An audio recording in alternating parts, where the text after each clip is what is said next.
for the first book review of 2022. The upcoming book review will be Concealed by Esther Amini on March 10th at 7 p.m. And our reviewer will be Rabbi Silk. I just wanted to get all this out before we start our review.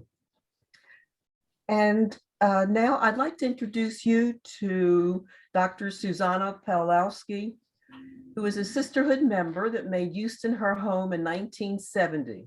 She was born and raised in Buenos Aires, Argentina, as second generation born in Argentina. Her grandparents emigrated from Russia in the last decade of the 19th century. Susana is a retired periodontist, educator, and contributing author in professional publications. And we are so happy to have Susana here tonight to do this book review. So now, Susana, we can go to you. Thank you very much, Diana, and welcome all to a most interesting book that is The Third Daughter by TALIA CARNER.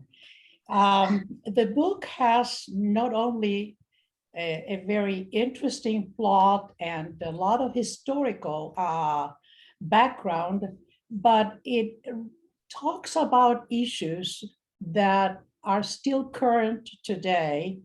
And she is an advocate for justice. She's an advocate for women. And her goal is always to help women develop independence, avoid violence, and be productive in their lives. Because the book takes place in Argentina in what is one of the most shameful, probably, chapters of the history of the Jewish people in Argentina. I will add some things that I'm sure you will be interested to be able to truly understand the dynamics.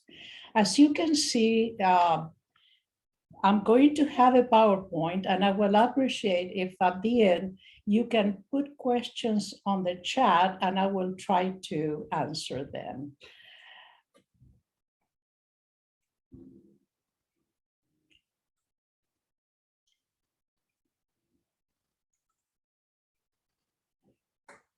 This is a map of South America, and you can see Argentina, which is located in the most southern part of South America, and it extends all the way to the South Pole. When you look at the map, you can see that Argentina is almost reverse to the US and about 1/3 of its size. In the late 1800s, Argentina was practically an empty country. It is still practically an empty country because it's huge, has all the climate, has all the resources, just not the right politicians. But that is not exclusive. But one of the things that is really interesting about TALIA CARNER is that she was born in Tel Aviv, and she is a 7th generation Sabra.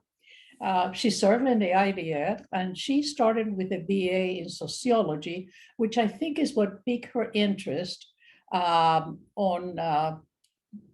justice and the issues related to women when she was at the Hebrew University in Jerusalem.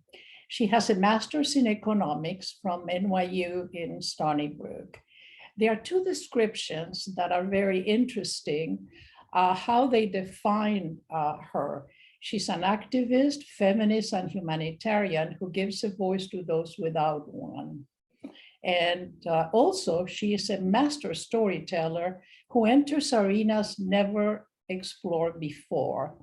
I think that it is such an unusual combination of somebody with an economics and sociology background to have taken an interest in very specific issues.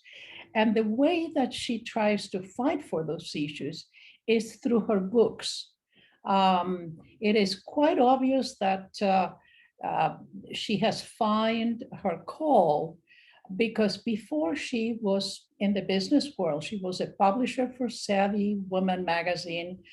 She was a marketing consultant. She was an international speaker to forums. And actually, each one of the books that I'm going to mention are in different forums when he went to Russia or he went to China, and he saw the predicament of these women. She also is an advocate for stopping violence and subjugation of poor women, as well as infanticide and genocide. Actually, China has revoked her visa to go back. And I guess you can understand why. Didn't bother her at all, because, you know, her voice has been heard. This is Buenos Aires in the late 1800s to early 1900s. And what we're looking at is Plaza de Mayo, which is like the central square where the city started in the 1560 or so. The Jewish immigration to Argentina started in different ways. The first wave was actually in the 1600s when the Jews were trying to escape Spain because of the Inquisition, and they moved to South America, and of course Inquisition followed them. Some of them were actually hired by the Spaniards to manage the silver trade, which was Peru and Bolivia had unbelievable mines, but the shortest route was to bring the goods to Buenos Aires and ship them from there. The small number of Jews at that time mixed with the population, and actually the influx, the major influx, was in the mid to late 1800s and after World War II.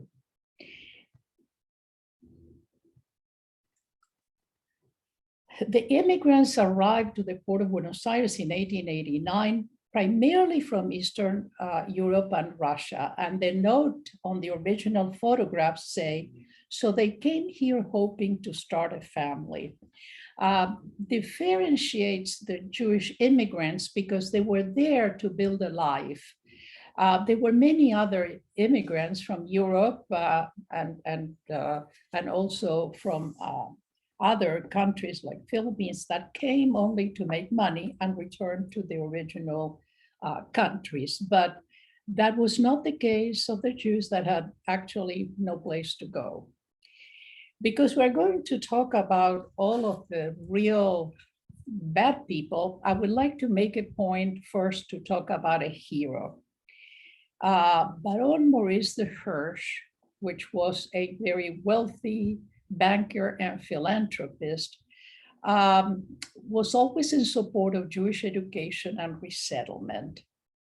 He tried to negotiate with the Tsar to open schools in Russia, and the Tsar gave us a reply, send us the money, but we will control it. And he said, no way.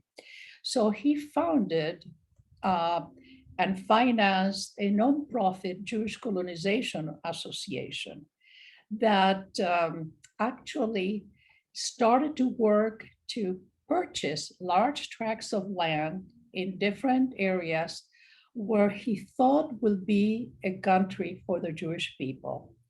Argentina was one, there was Canada, there was also in British Palestine, but he was a benefactor of literally worldwide institutions, educational and healthcare.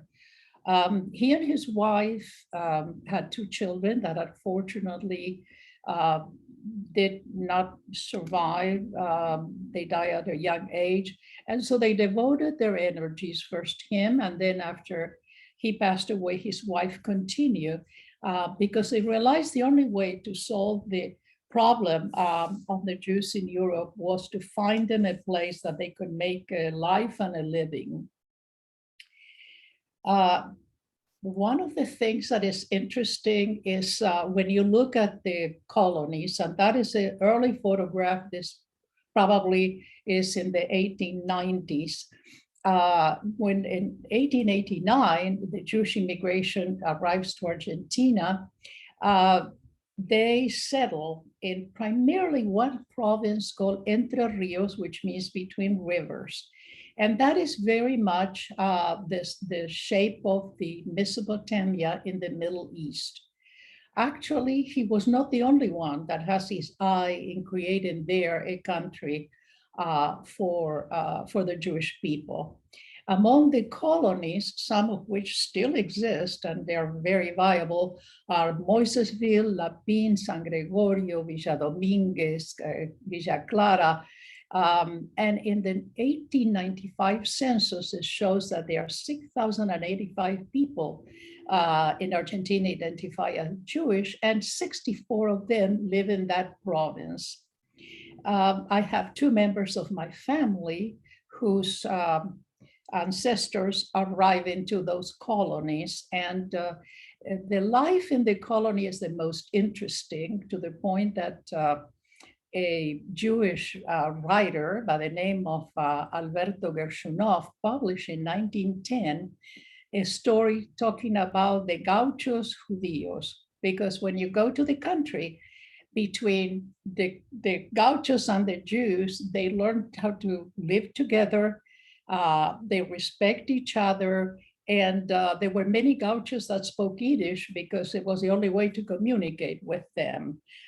Very colorful history, very productive, large families that worked the land in the first generation. But after that, most of the children moved to Buenos Aires and became professionals, artists. But that basically was one of the reasons when Argentina tried to open the population that wanted European people to come and work the land. So this started around the 1850s.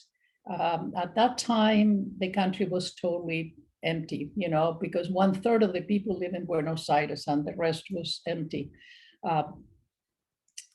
When we look at Zionism, is very interesting because Theodor Herzl, in his book, The Jewish State, consider a Jewish home for the Jewish people in Europe. And the first consideration was Argentina, and the second was what is present-day Kenya, as an alternative to the Middle East.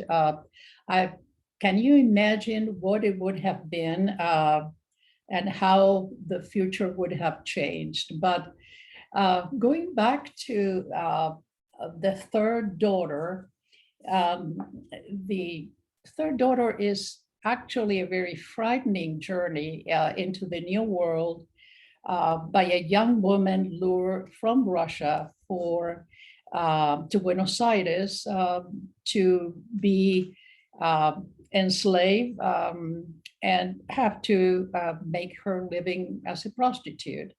As she finds the courage to face the dangers, the despair, Batya, which is the name of the protagonist, struggles to free herself from bondage while bringing down the powerful pimp's union. Now, the book is actually a very, very well narrated book and very engaging. CARNER's previous titles are all associated with different issues that women face in the world. Hotel Moscow, Jerusalem Maiden, China Doll, and Puppet Child. I have to admit that in reading The Third Daughter, it took me a while to pass the first few chapters. The beginning is tough because she spares us no details. But the way she was inspired to write the book is on one story that Sholem Aleichem wrote in his short stories titled Railroad Stories in 1909, in which he relates mostly conversations on trains.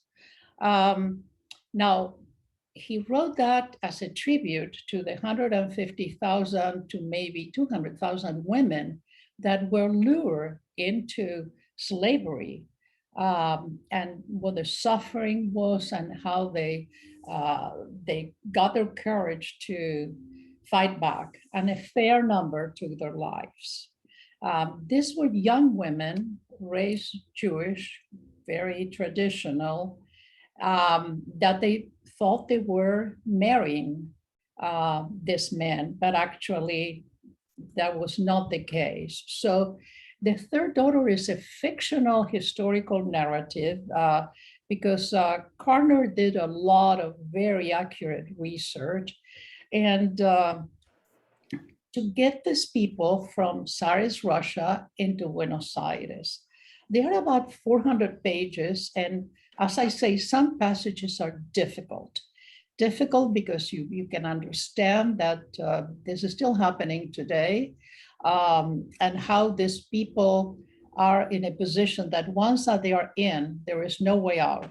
They don't have the language, they don't have the documents, they don't have the money, they don't have anything. And actually, prostitution is legal. When the book is divided chronologically in 3 sections.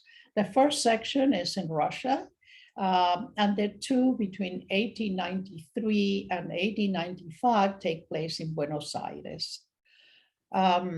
Buenos Aires at that time was a growing, unbelievably successful economy, and they needed labor. And so some people were lured with the idea of jobs, and others with marriage and families and a very good life. Batya was 14 when she found herself and family that were fleeing from another pogrom, just with their lives, pretty much, pushing a cart with the very few possessions they had. The family had 2 older daughters that they were very similar to the stories of Fiddler in the Roof. One married a Gentile, and one married somebody that was politically involved and ended up in Siberia.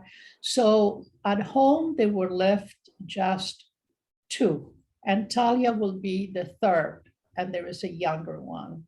During the search for a place, they become prey of a procurer for prostitutes, and under the pretense of giving the family money and that the daughter will be married to a very well-off man in Buenos Aires to have a life of luxury and abundance. To people hungry and running away with a life, I'm sure that is a very tempting proposition.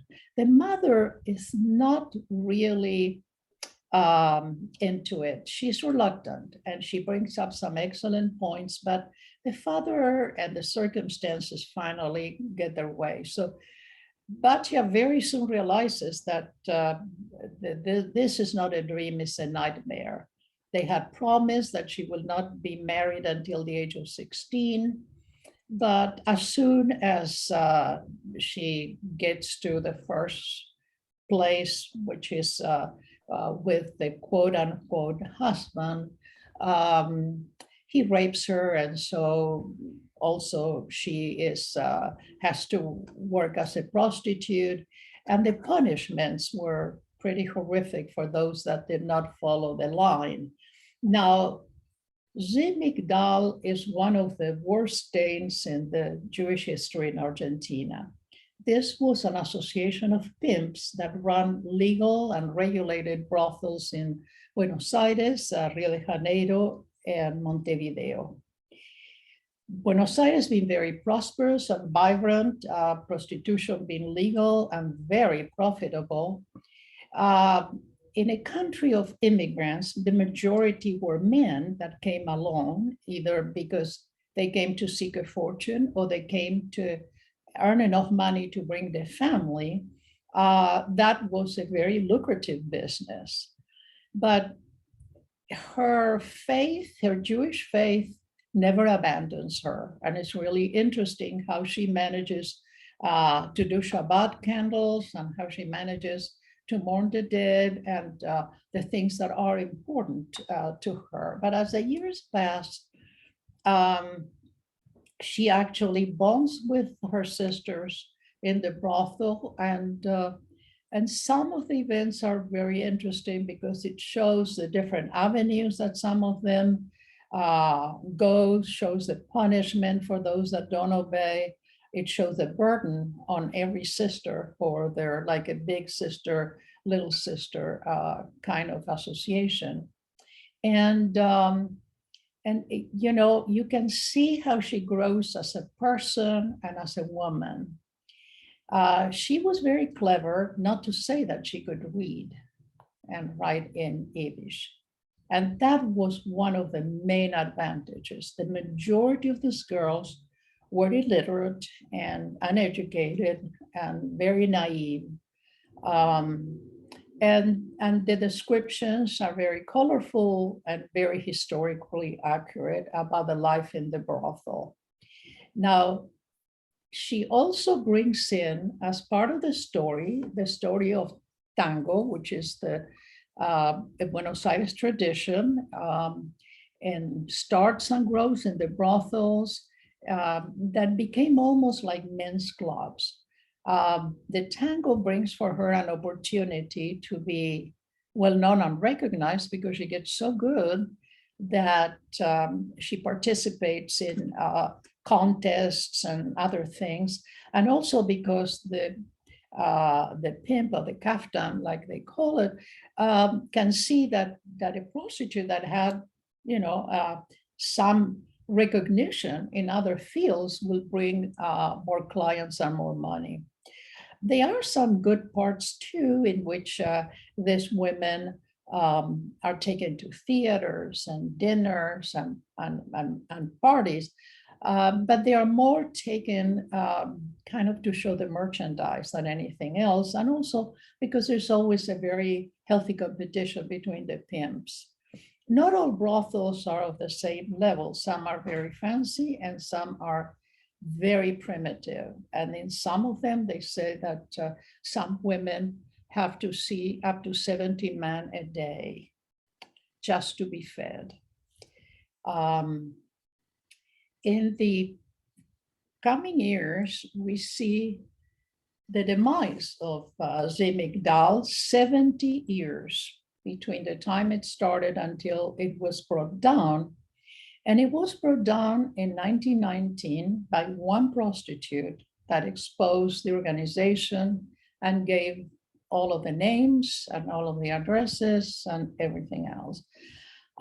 It is interesting that this woman, Rachel Lieberman, she was actually a widow, a young widow with two very young children, and she has no way of supporting herself.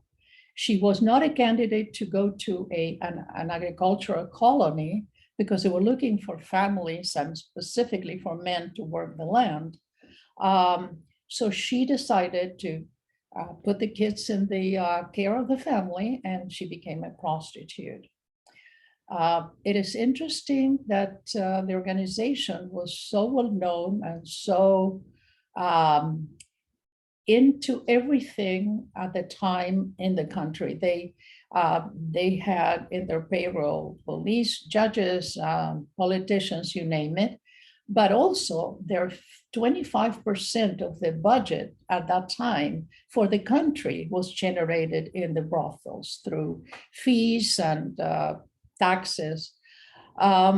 She brought the organization down. There were 300 pimps arrested, 109 charged, 3 served jail time. But it is interesting that though I grew up in Buenos Aires, I never heard the story until I was an adult, and nobody wanted to talk about it.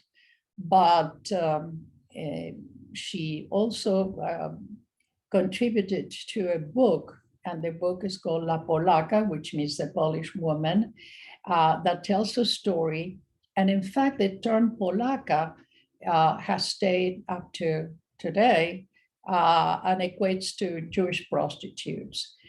Little, is said about the fact that none of them volunteer and none of them had any interest in that being the life that they had hoped to have. I'm not going to tell you more details about the book because I don't want to reveal the end, but I will say that as you continue to read, becomes more engaging, more interesting, with intrigue and with some positive things like, the different stages in her life and how she plans to get out of that life. In the meantime, she has developed connections. She has some very good clients. She has some that are regulars. And it's very interesting, the kind of relationship that she develops with them. The other aspect and this is in the cemetery, how it looks. She, as most of these women, like you can see, died very young. She was 35 years old. They died of violence, disease, or they escape and they are tortured to death. I mean, but there is a recognition to Raquel Lieberman that says that she was the one that brought justice and she fought for all of us. The other interesting thing is that, the Jewish community was very quiet about that during all those times. And I recognize the names of some of the pimps, and today they have very, very legal and very good businesses. But in essence, these women were shunned because they were impure by the Jewish society. And the country that is 95% Catholic had a very interesting view. They say that you need to have prostitutes to protect the good women and the families. So they pretty much were very okay with it. So those women have no recourse, actually. They couldn't go anywhere because they had no documents, no money, and the opportunities were not there. And also because they couldn't rely on the community. Actually, they were buried in a separate site in the cemeteries. The tango is brought in as part of the plot, but there is something very interesting that I will bring up, that the tango argentino, which is very, very different from all other dances, has a very, very big connection with the Jews. And actually, it is said that without the Jewish influence, probably tango would have never happened. There is an opera, which is the picture on the right, which is called Maria de Buenos Aires. It's a tango opera. And it is the story of how in those brothels, they stimulated music and dancing because the men came to be entertained as much and do business as much as to meet the prostitutes. Klezmer play a huge role in the development of tango. And a lot of the people that came primarily from Eastern Europe and Russia had been in klezmer bands. They were very good musicians, and their sound and their themes and the sentiments blended with the tango. The Jewish influence are seen not only by the sounds, the instruments they use, the stories they tell, but they are up to today many composers and performers that are Jewish, and that they identify both, as an Argentinian tango player as well as a Jew. when we look at tango, and if you're interested, there are many different tango dances and plays and things in YouTube that can show you what the dance is. It's a very sensual dance, and most of the times you dance with your partner for life.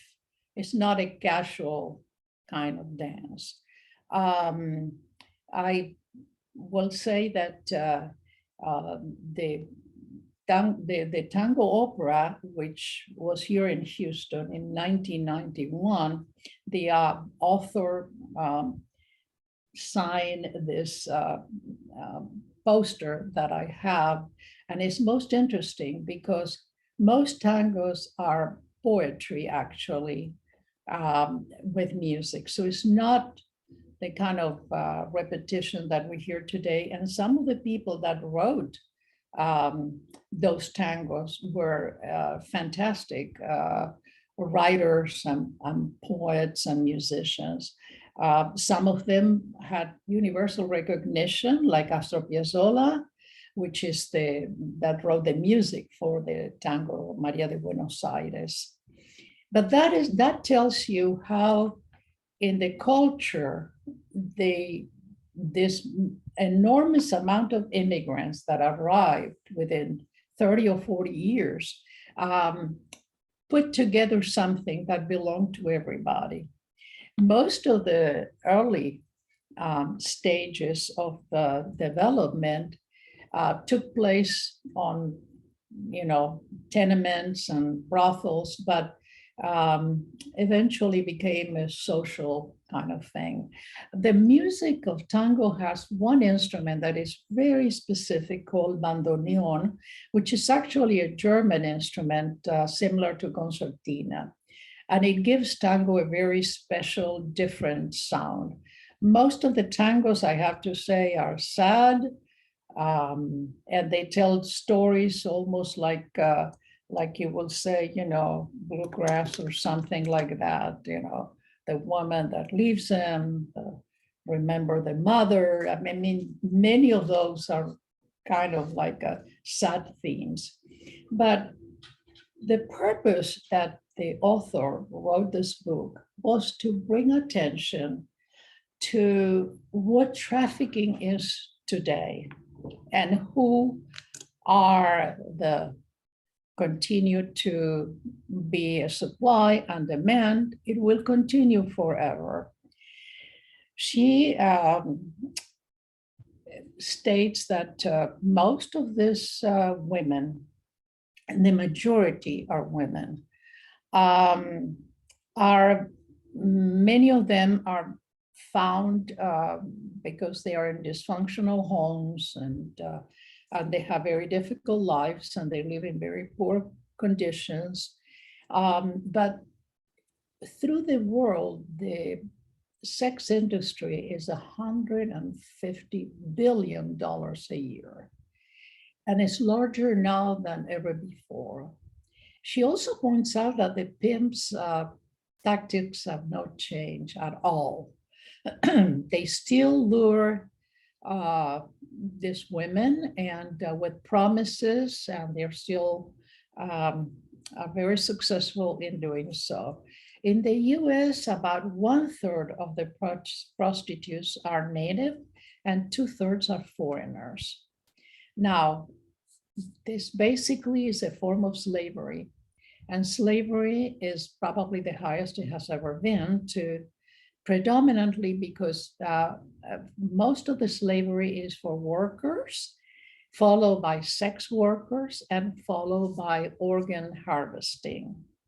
Now, poverty and homelessness, and it always increases the supply of these desperate people trying to move to the US under any kind of promises.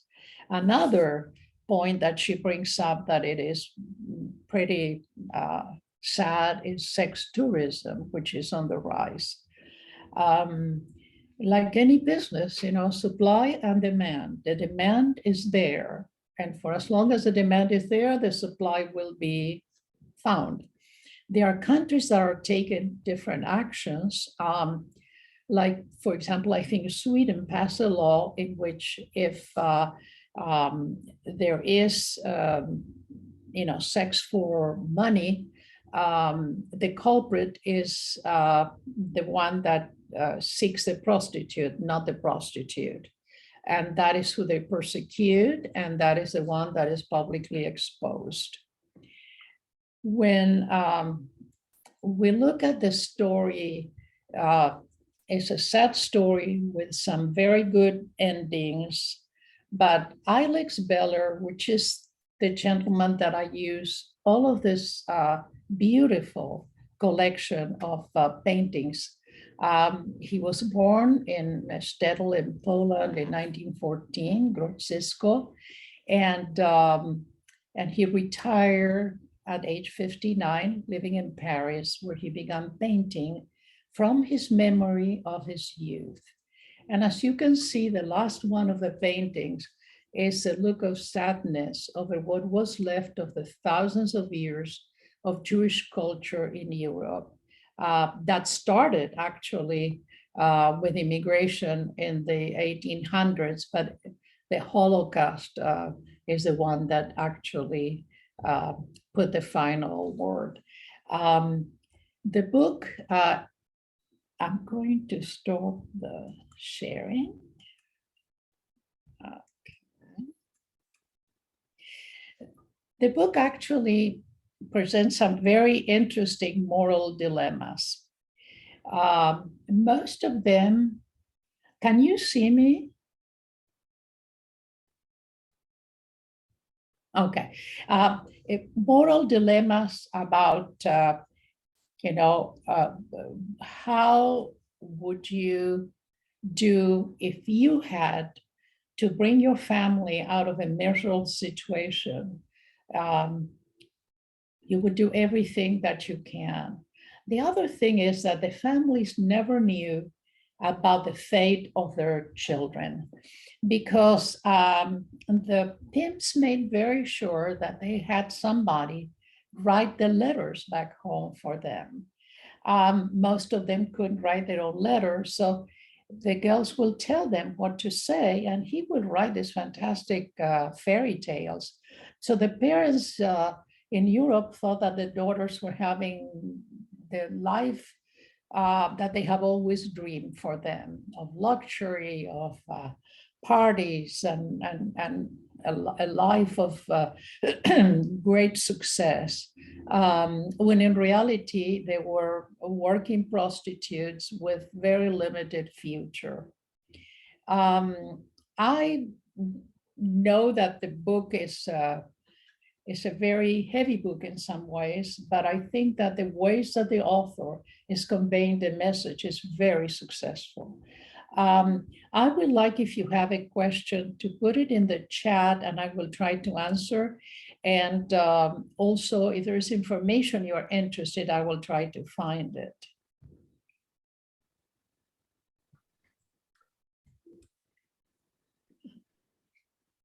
Susana? Yes. It was very interesting to know too that she always was thinking of her family, and through the whole book, she was worried about them and how was she ever going to reunite with them. Right. I'm trying to avoid for them to know what her life has become, because she still was the same woman that the mother raised to be a good mother and a family woman. And that was actually such a disgrace. But also these women have no alternatives, and the treatment was cruel. And to think that it was legal.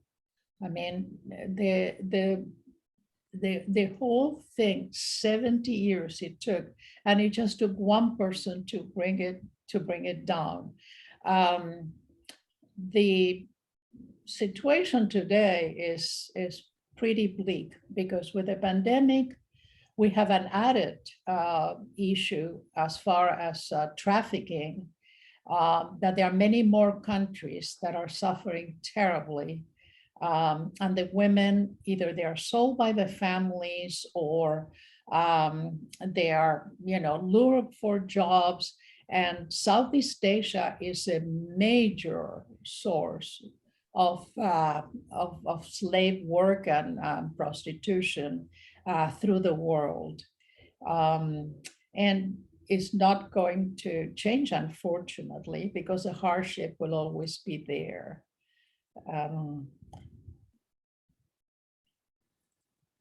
Any other question? If you like to, let me see.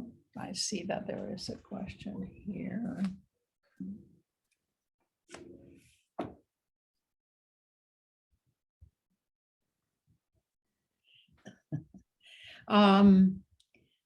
Thank you. Yes, I'm from Argentina. I was born after this, but as I say, I am ashamed to say that I only find out as an adult, because TALIA CARNER mentions that she came across accidentally, though there is a lot of literature, a lot of things written about that MIGDAL, and it was well known through the world. It was kept totally in silence. And when she went to talk to a librarian that was very friendly and spoke English very well, but whenever she asked about this, all of a sudden couldn't speak English and couldn't remember. So that tells you that to this day is a shameful mark that was left in the entire community. Ooh. Okay. Is it legal? Is still legal? I'm not sure. I'm not sure, but I wouldn't doubt it.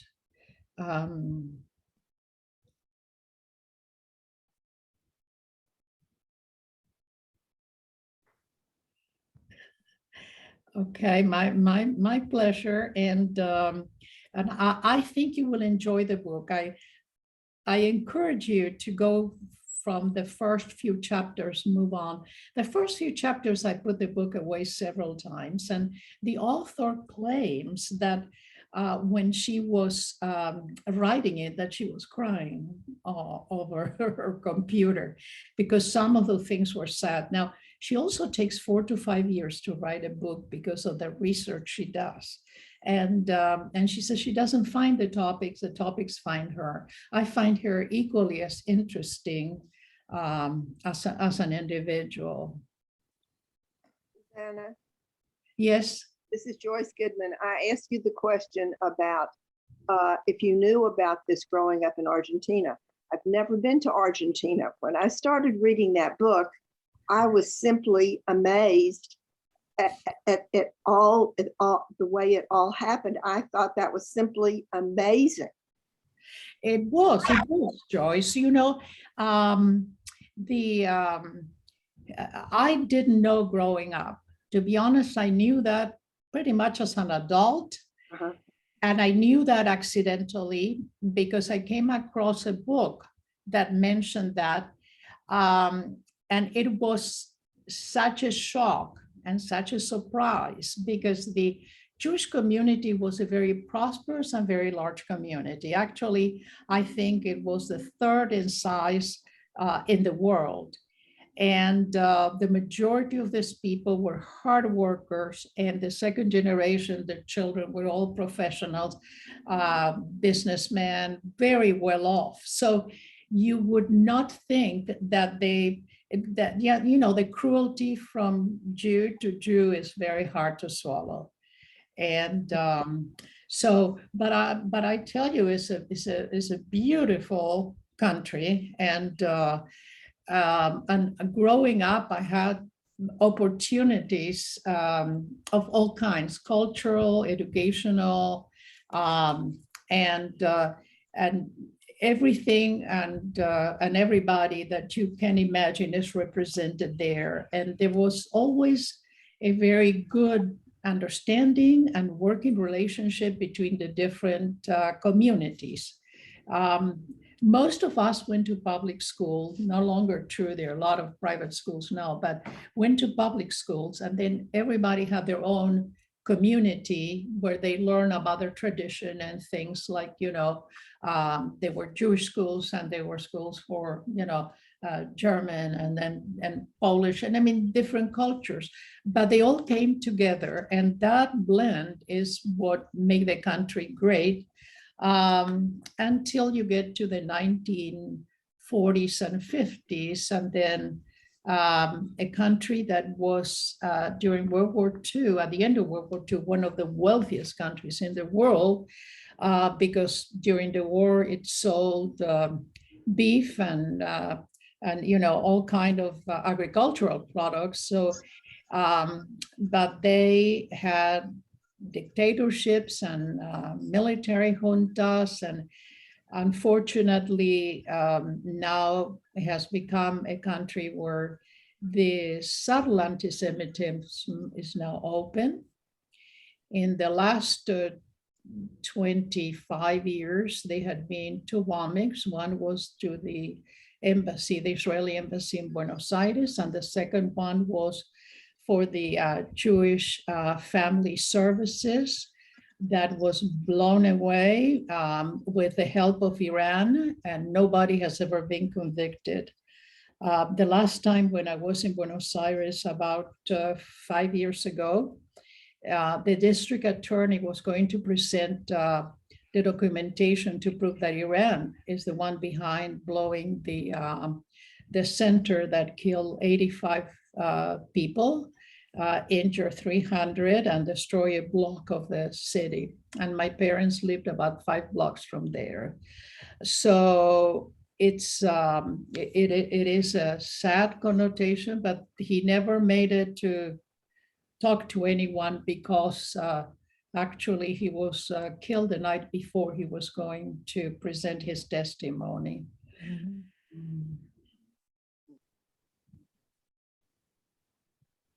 Are there any other books about this period of history? And yes, I will have to research them because most of the times this is not the literature that I would accept, but they are, talking about this period of time. There are documentations, even doctorate and PhD theses that study the circumstances that allow such a horrific event last 70 years and involve such a massive amount of people that were enslaved and abused.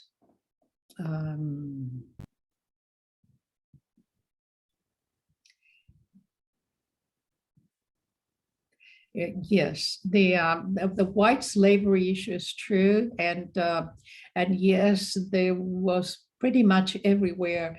I think the difference here is that it's a legal, organized system, much more, and they had a union, the pimps. It's not just that they were individual; they had a union, and their union had enormous power, enormous amount of money, and enormous influence. One of the things that I didn't know and I find very interesting was Buenos Aires has the Teatro Colón, which is the 5th opera house in the world. Oh, yeah. And actually is Plácido Domingo's favorite. The construction was almost finished because the theater was opened in 1908. And it's gorgeous and has been restored. It's absolutely a beauty. But the last few years, they didn't have enough money. So what the union did was donated the money to finish the building. And that way, they also got involved in a lot of other areas in society to buy their, the way to continue to conduct business. Which is appalling in itself. But this is a country that Jewish people were a very small minority, and a lot of Jewish people turned their backs to them. Actually, that is probably one of the saddest parts for me.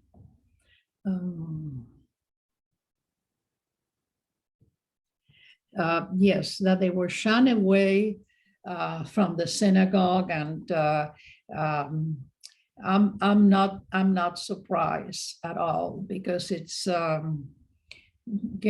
it's the concept of somebody that is not pure enough, and therefore they don't deserve salvation. Not a good way to, but Argentina is a very secular Jewish community.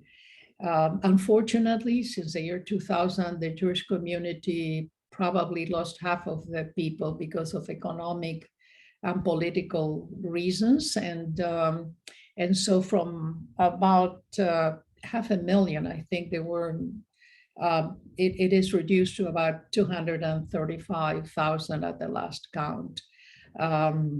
But it's a beautiful country, and we all consider ourselves to be Jews and Argentinians, because it was a lovely community when I was born to grow into. I wish I had known more, but I think that it was such a shame by the Jewish community. They didn't know what to do, and they were all fighting for their own lives too. Life wasn't easy, and although they were prosperous, and there was always there was a very subtle anti-Semitism. I probably am much more aware of anti-Semitism because I lived through. I went to a British school, and I remember, how the other students treated me because I was the only Jewish kid in my class. There are certain fields that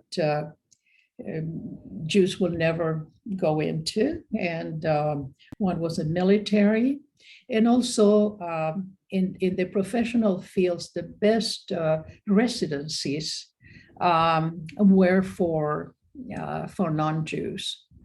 And I have stories about that, but let me see.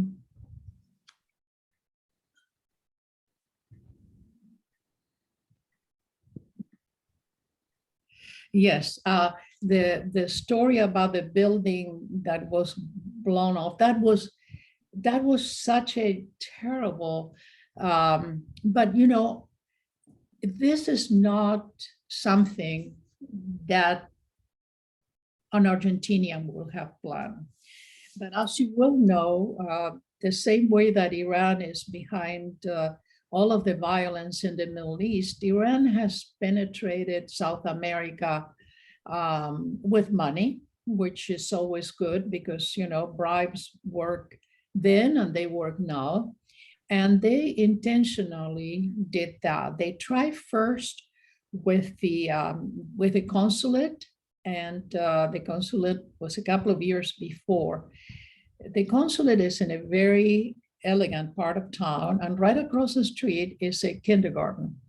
And when they blew the building, about 30 minutes before, the children were playing outside and they went in for class. If not, it would have killed them too. The majority of the people that left Argentina after the 2000 went to Israel in very difficult conditions because the majority of them couldn't take any money. The government had stopped access to your own bank accounts for people. And those that have dollars in the bank, they were appropriated and given a piece of paper saying in 5 years, we'll return you this amount in pesos, which means it was stolen. And all of this was just to be able to not stop paying their debt to the International Monetary Fund, which they only are able to pay with extreme sacrifice the interest, but not the principal. So this is a story of forever. And And wherever Jewish people go, it's so interesting how they make a living and how they prosper. And so most of these people moved to Israel. Some came to the States and Canada, but you know, at the same time, what was interesting, the people that were descendants of Italians and Spanish and other countries, they were lines in front of their embassies to get the recognition of dual citizenship, and some returned to Spain and to Italy and to the country of origin of 2 generations before.